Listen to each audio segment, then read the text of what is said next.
I first noticed that something was the matter with me when I found that I was had difficulty signing my name. And also I noticed that my handwriting was getting smaller and smaller.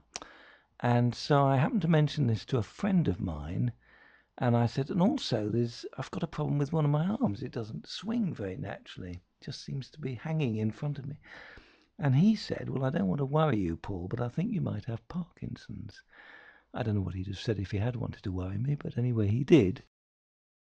When the neurologist confirmed it, the other thing he noticed was my facial muscles were somewhat frozen.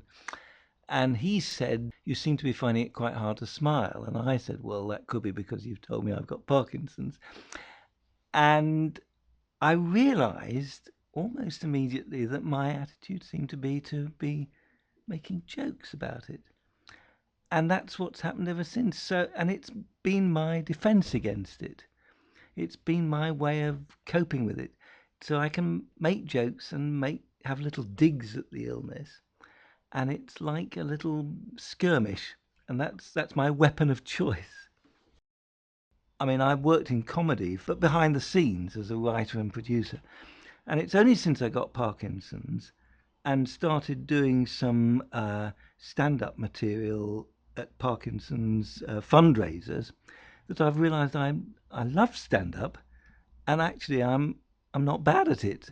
So I've started doing a one-man show, and I did it at Edinburgh last year, and this year in 2019 I'm going on tour all around the country, and I absolutely love it. And it's like a whole new career. I took part in a podcast last year. I was telling the interviewer all these things, and he said at the end of the interview, I'm going to ask you a very strange question. He said, are you glad you've got Parkinson's? And I thought a bit, and I thought, well, I'm sure there will come a time when I'm not at all glad. And even now, there are times when I'm, not particularly glad.